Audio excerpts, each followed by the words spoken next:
नमस्कार दर्शकों, news today के इस अंक में आपका स्वागत है, जहां हम चर्चा और विश्लेषण करते हैं आज की महत्वपूर्ण खबरों का। आज की मुख्य सुर्खियां इस प्रकार है।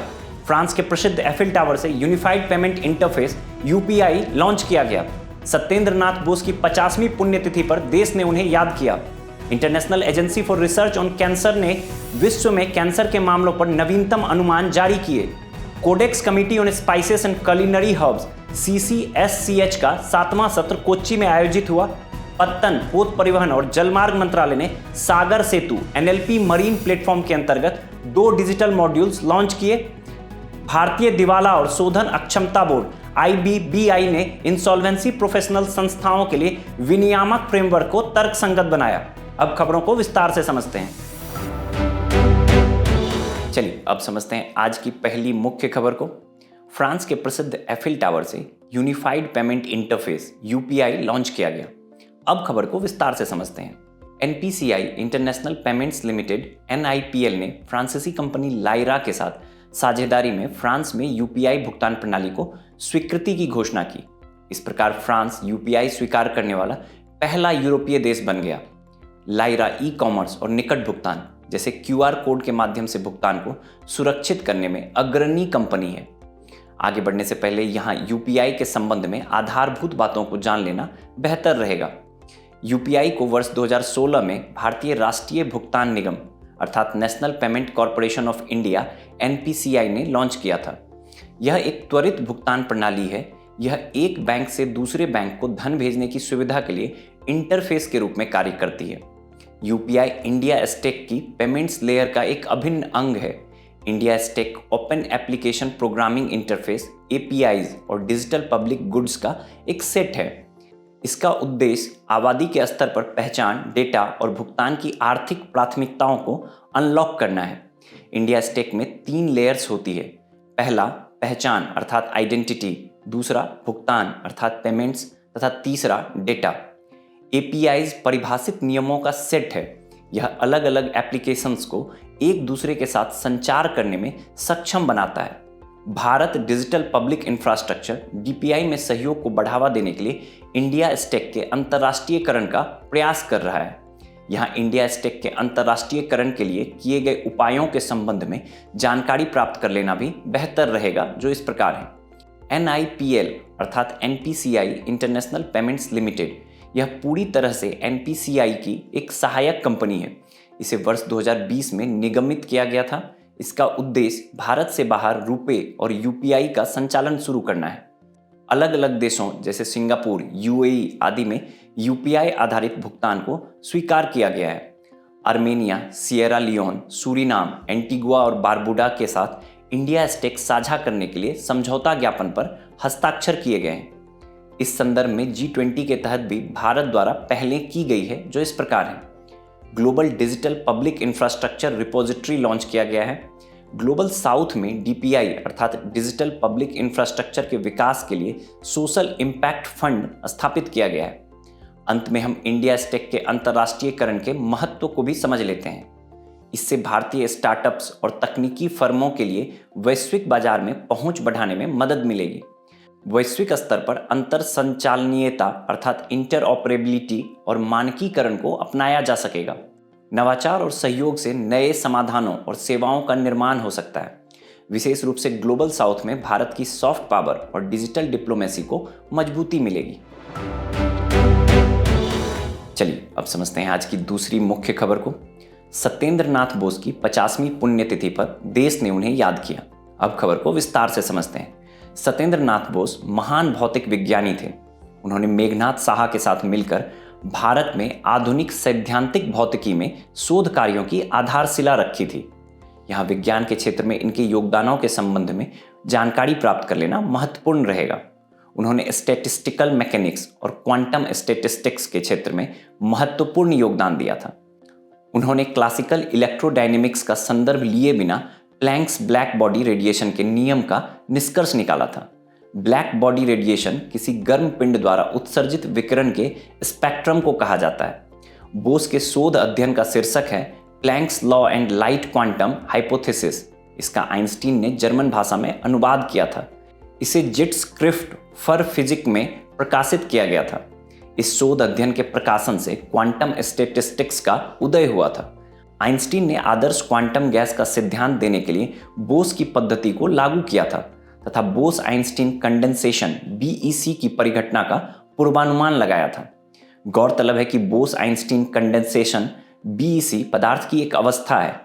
इसमें अलग अलग परमाणु या उप परमाणु कण परम शून्य तापमान के करीब ठंडा होकर एकल क्वांटम मैकेनिकल इकाई में संगठित हो जाते हैं। यहाँ ध्यान रखने वाली बात है कि 0 केल्विन या -273.15 डिग्री सेल्सियस को परम शून्य एब्सोल्यूट जीरो तापमान कहा जाता है। इस एकल क्वांटम इकाई को एक वेव फंक्शन द्वारा अति सूक्ष्म पैमाने पर वर्णित किया जा सकता है। यहाँ सत्येंद्र नाथ बोस के योगदान के महत्व को समझ लेना भी बेहतर रहेगा। इन्होंने भौतिकी के स्टैंडर्ड मॉडल की वर्तमान समझ विकसित करने के लिए आधार तैयार किया था। उन्होंने भारत और पश्चिमी देशों के वैज्ञानिकों के बीच वैज्ञानिक स्तर पर सहयोग व विचारों के आदान प्रदान को बढ़ावा देने में महत्वपूर्ण भूमिका निभाई थी।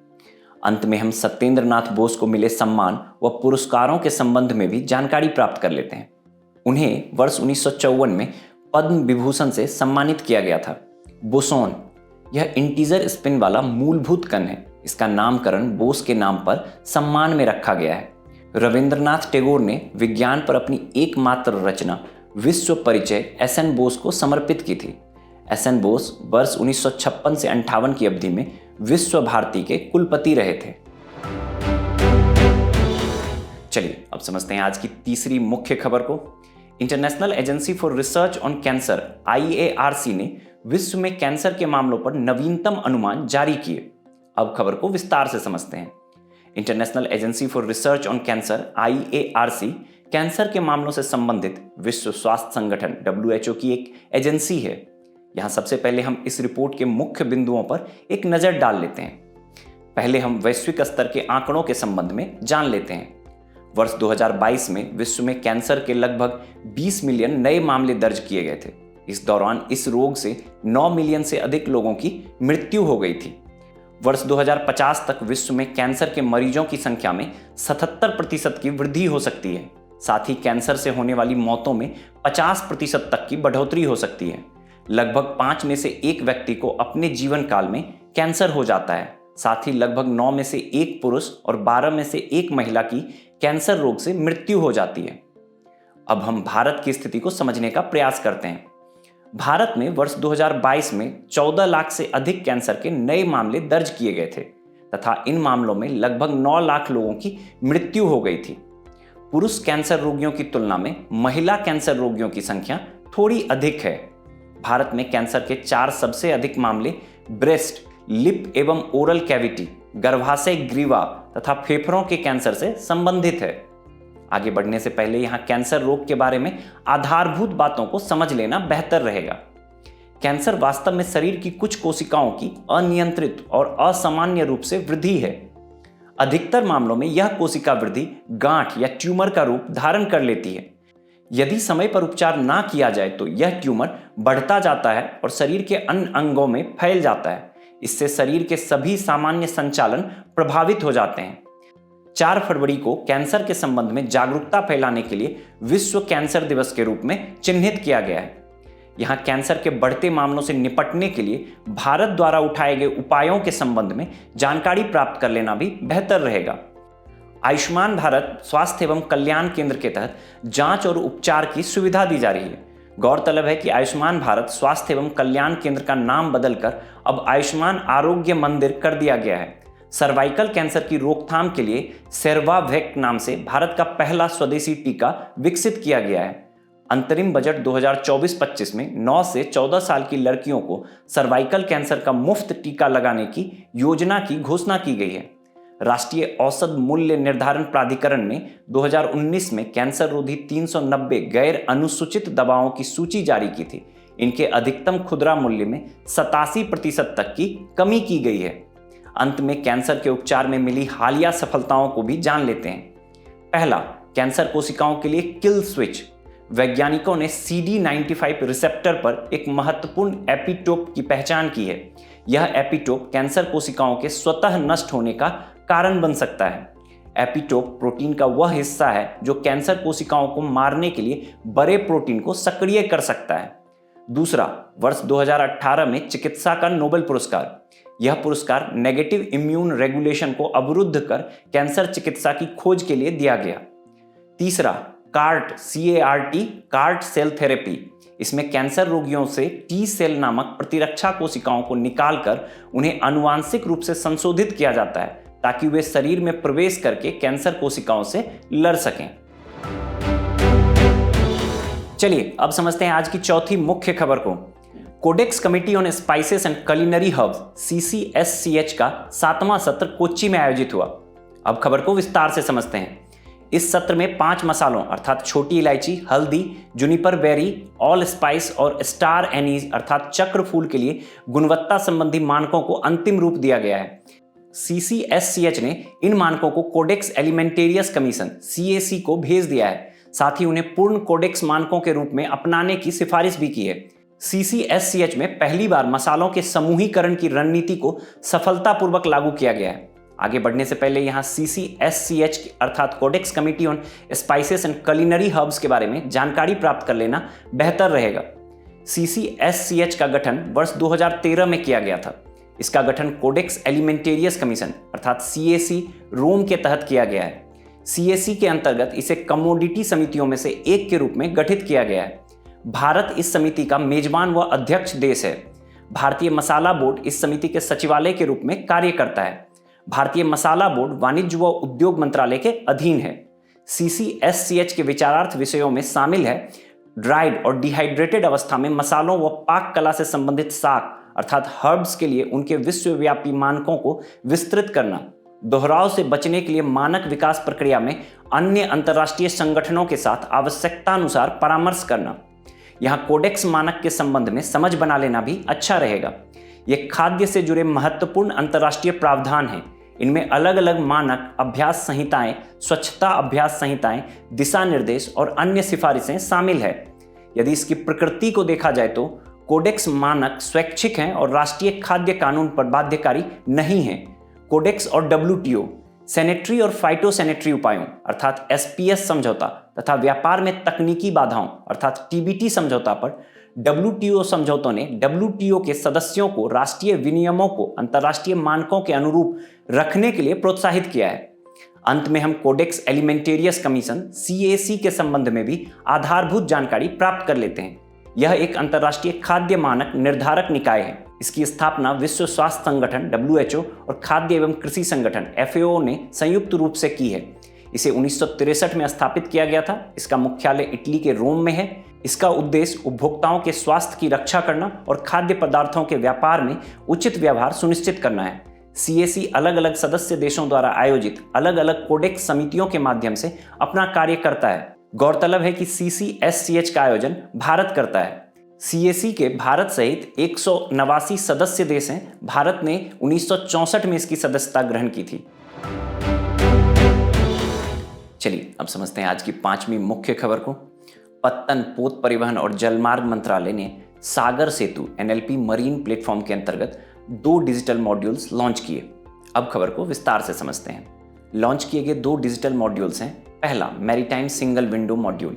यह एक डिजिटल प्लेटफॉर्म है। इसे समुद्री क्षेत्र से संबंधित जानकारी के इलेक्ट्रॉनिक माध्यम से आदान प्रदान की सुविधा के लिए डिजाइन किया गया है। यह जानकारी समुद्री मार्ग से होने वाले अंतर्राष्ट्रीय व्यापार में शामिल हितधारकों के बीच आदान प्रदान की जाती है। यदि इस मॉड्यूल के लाभ की बात की जाए तो इससे बंदरगाहों पर जहाज़ों और वस्तुओं के लिए वेटिंग टाइम 40% तक कम हो जाएगा। दूसरा, मर्केंटाइल मरीन डिपार्टमेंट मॉड्यूल। यह जहाज़ों के प्रस्थान और समुद्री क्षेत्रों से जुड़ी गतिविधियों के संचालन को अधिक पारदर्शी व योजनाबद्ध बनाएगा। साथ ही इसमें लगने वाले समय को 30% तक कम कर देगा। आगे बढ़ने से पहले यहाँ national logistic portal NLP marine के बारे में जानकारी प्राप्त कर लेना बेहतर रहेगा। यह राष्ट्रीय समुद्री सिंगल विंडो प्लेटफॉर्म है। यह एंड टू एंड लॉजिस्टिक्स समाधान प्रदान करता है। सागर सेतु मोबाइल ऐप NLP मरीन का एक्सटेंशन है। सागर सेतु को वर्ष 2023 में लॉन्च किया गया था। यह जहाज़ों, कंटेनर फ्रेट स्टेशनों और लेन देन पर रियल टाइम जानकारी प्रदान करता है। अब हम भारत में समुद्री लॉजिस्टिक्स से जुड़ी चुनौतियों के संबंध में एक समझ विकसित करने का प्रयास करते हैं। पहला, बंदरगाह पर जहाज़ों की अधिक भीड़भाड़। जहाज़ों का औसत टर्न अराउंड टाइम वर्ष 2011-12 के 107.29 घंटे से घटकर वर्ष 2020-21 में 55.99 घंटे हो गया था। हालांकि यह अब भी जापान, चीन जैसे देशों से ज़्यादा है। टर्न अराउंड टाइम से आशय है जहाज के बंदरगाह पर प्रवेश करने और वहां से प्रस्थान करने के बीच का समय। दूसरा, सुरक्षा संबंधी खतरे। अरब सागर में समुद्री डकैती बढ़ गई है। हालिया दिनों में लाल सागर के आसपास के देशों में अस्थिर भू राजनीतिक स्थिति ने इस चिंता को और अधिक बढ़ा दिया है। तीसरा, अपर्याप्त फ्लीट क्षमता। वहन क्षमता के मामले में भारतीय फ्लीट वैश्विक फ्लीट का केवल 1.2% है। वर्ष 2018-19 के आंकड़ों के अनुसार भारत का केवल 7.8% विदेश व्यापार भारतीय जहाजों से होता है। अंत में हम भारत सरकार द्वारा शुरू की गई कुछ मुख्य पहलों के संबंध में भी जानकारी प्राप्त कर लेते हैं। पहला, सागरमाला कार्यक्रम। सागरमाला कार्यक्रम का उद्देश्य अवसंरचना में न्यूनतम निवेश के साथ विदेश व्यापार और घरेलू व्यापार की लॉजिस्टिक्स लागत को कम करना है। दूसरा, मैरीटाइम इंडिया विजन 2030। इसका उद्देश्य विश्व स्तरीय मेगा पोर्ट व ट्रांसशिपमेंट हब विकसित करना और अवसंरचना का आधुनिकीकरण करना है। तीसरा, समुद्री अमृतकाल विजन 2047। इसमें भारत की ब्लू इकोनॉमी को बढ़ावा देने वाले लॉजिस्टिक्स, अवसंरचना और पोत परिवहन की संभावनाओं को शामिल किया गया है। चौथा, सागर मंथन। यह एक डिजिटल प्लेटफॉर्म है। इसमें पत्तन, पोत परिवहन और जलमार्ग मंत्रालय और उसके सभी संगठनों से संबंधित व्यापक डेटा शामिल है। चलिए अब समझते हैं आज की छठी व अंतिम मुख्य खबर को। भारतीय दिवाला और शोधन अक्षमता बोर्ड IBBI ने इंसॉल्वेंसी प्रोफेशनल संस्थाओं के लिए विनियामक फ्रेमवर्क को तर्कसंगत बनाया। अब खबर को विस्तार से समझते हैं। भारतीय दिवाला और शोधन अक्षमता बोर्ड अर्थात insolvency and bankruptcy board of India IBBI ने कॉरपोरेट कर्जदारों के पर्सनल गारंटर्स के लिए दिवाला समाधान प्रक्रिया अर्थात इंसॉल्वेंसी रिजोल्यूशन प्रोसेस IRP और शोधन अक्षमता प्रक्रिया अर्थात बैंक्रप्सी प्रोसेस BP में संशोधन अधिसूचित किए हैं। यहां सबसे पहले हम मुख्य संशोधनों पर एक नजर डाल लेते हैं। इसमें किसी संकटग्रस्त कंपनी के साथ साथ उसके पर्सनल गारंटर्स की दिवाला और शोधन अक्षमता कार्रवाई में समान इंसॉल्वेंसी प्रोफेशनल्स की नियुक्ति का प्रावधान किया गया है। गौरतलब है कि इंसॉल्वेंसी प्रोफेशनल्स IBBI के अधीन पंजीकृत एक व्यक्ति होता है। यह व्यक्ति दिवाला और शोधन अक्षमता प्रक्रियाओं में मध्यस्थ की भूमिका निभाता है। इस संशोधन के जरिए ऋणदाताओं की बैठक बुलाना अनिवार्य किया गया है। यहां ध्यान रखने वाली बात है कि insolvency and bankruptcy board of India IBBI ने इंसॉल्वेंसी प्रोफेशनल्स और इंसॉल्वेंसी प्रोफेशनल संस्थाओं के लिए विनियामक फ्रेमवर्क पर स्पष्टीकरण भी जारी किया है। इस स्पष्टीकरण में शामिल है इंसॉल्वेंसी प्रोफेशनल्स के लिए एक बार में असाइनमेंट लेने की संख्या को सीमित करना। हालांकि यह सीमा उस इंसॉल्वेंसी प्रोफेशनल्स पर लागू नहीं होगी जो एक इंसॉल्वेंसी प्रोफेशनल संस्था के रूप में काम कर रहा है। इंसॉल्वेंसी प्रोफेशनल संस्था कोई ऐसी कंपनी या सीमित देयता भागीदारी या पंजीकृत भागीदारी फर्म हो सकती है जिसे एक इंसॉल्वेंसी प्रोफेशनल के रूप में कार्य करने की अनुमति होती है। इंसॉल्वेंसी प्रोफेशनल के रूप में कार्य करने वाली इंसॉल्वेंसी प्रोफेशनल संस्था के लिए शुल्क संरचना बाजार द्वारा निर्धारित होनी चाहिए। अब हम इन संशोधनों के महत्व को समझ लेते हैं। यह इंसॉल्वेंसी प्रोफेशनल संस्था की भूमिकाओं और जिम्मेदारियों में अस्पष्टताओं को दूर करके दक्ष कार्यप्रणाली विकसित करेगा। दिवाला और शोधन अक्षमता प्रक्रियाओं के बीच बेहतर सामंजस्य व प्रभावी समन्वय स्थापित होगा। इससे एक मजबूत और न्याय संगत फ्रेमवर्क विकसित होगा। इससे पर्सनल गारंटर से जुड़े मामलों में वित्तीय संकट को दूर करने में मदद मिलेगी। अंत में भारतीय दिवाला और शोधन अक्षमता बोर्ड अर्थात insolvency and bankruptcy board of India IBBI के बारे में आधारभूत जानकारी प्राप्त कर लेते हैं। यह एक वैधानिक निकाय है। यह बोर्ड दिवाला और शोधन अक्षमता संहिता 2016 के अधीन कार्य करता है।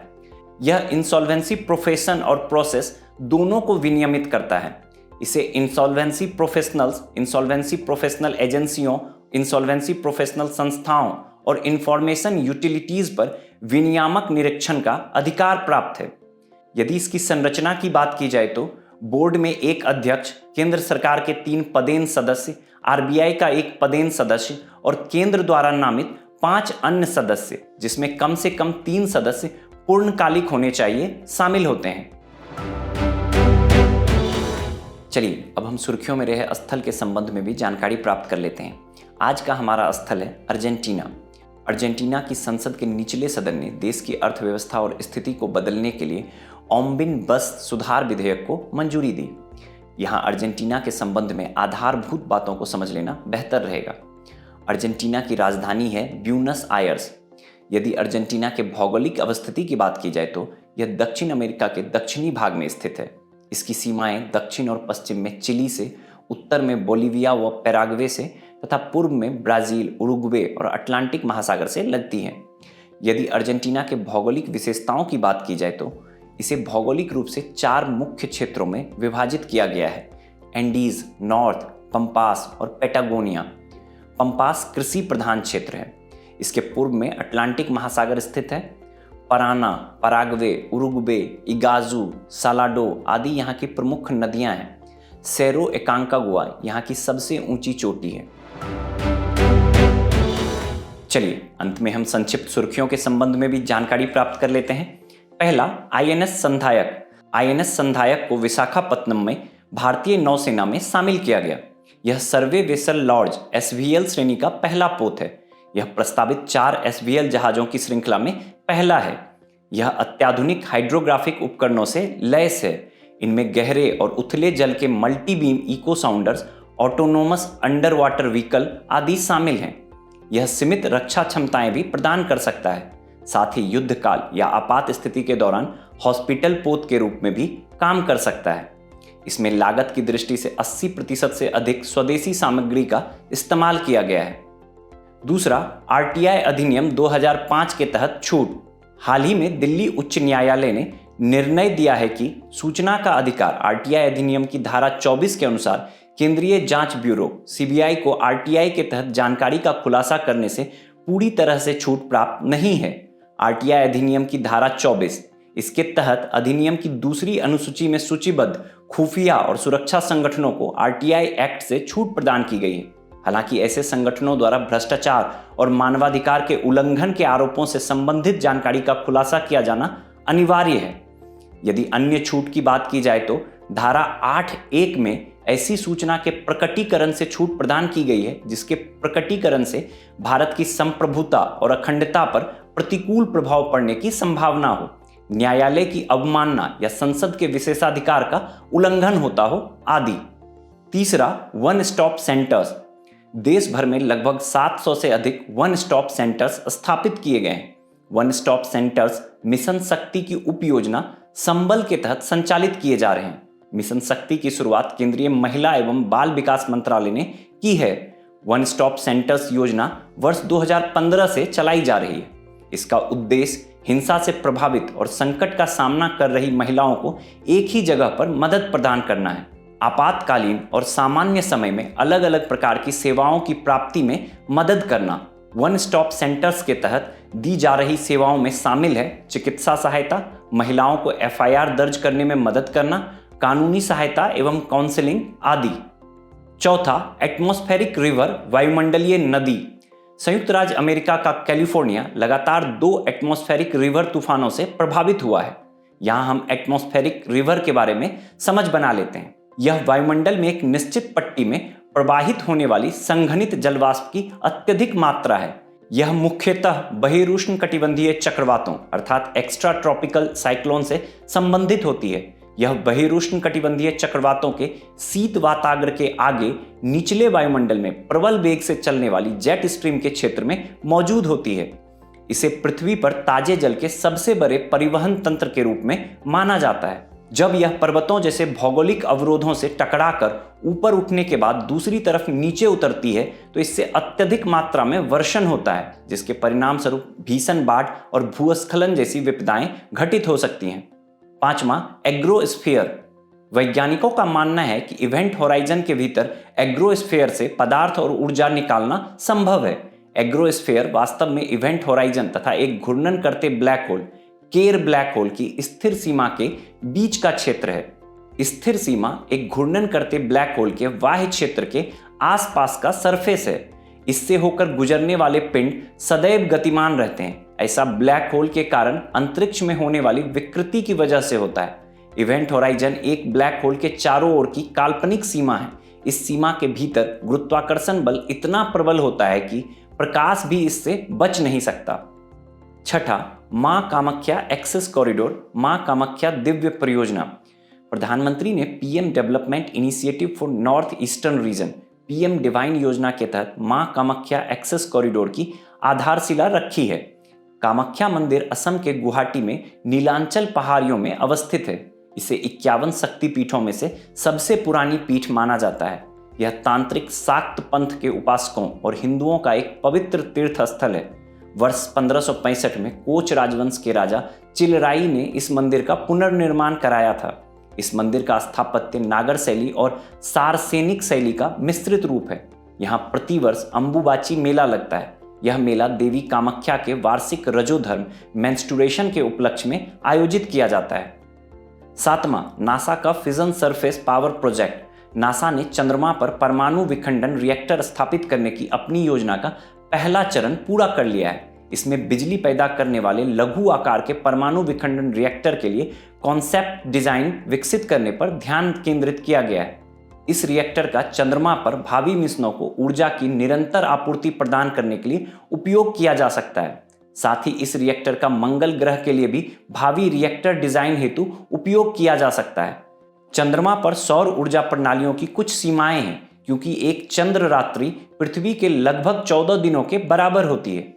हालांकि परमाणु रिएक्टर को अस्थायी रूप से प्रकाश रहित क्षेत्र, जहां वाटर आइस हो सकती है, में स्थापित करके भी निरंतर बिजली उत्पन्न की जा सकती है।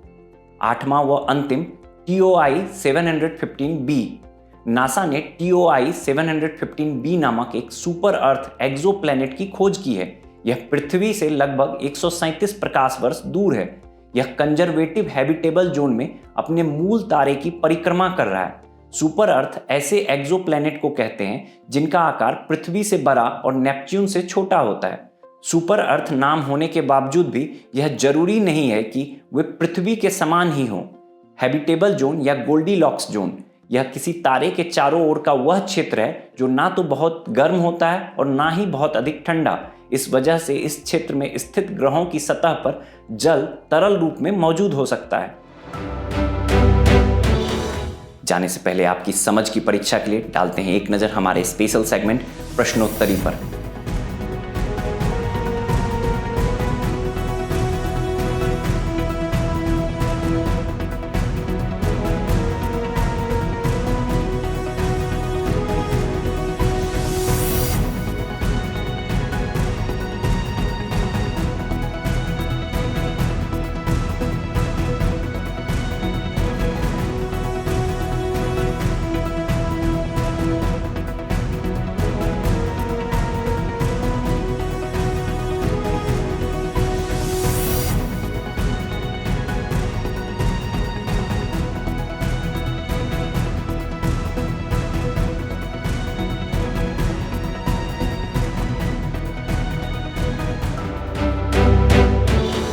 हमसे जुड़ने के लिए आपका धन्यवाद। उम्मीद है न्यूज़ टुडे का यह अंक आपको पसंद आया होगा।